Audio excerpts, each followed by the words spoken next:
Halaman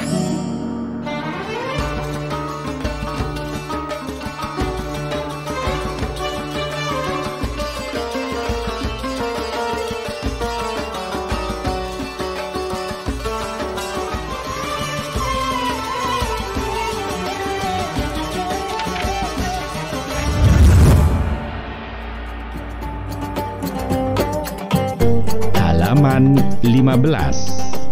Perhatikan dan praktekan makhraj serta sifat huruf sin ketika berharakat fathah.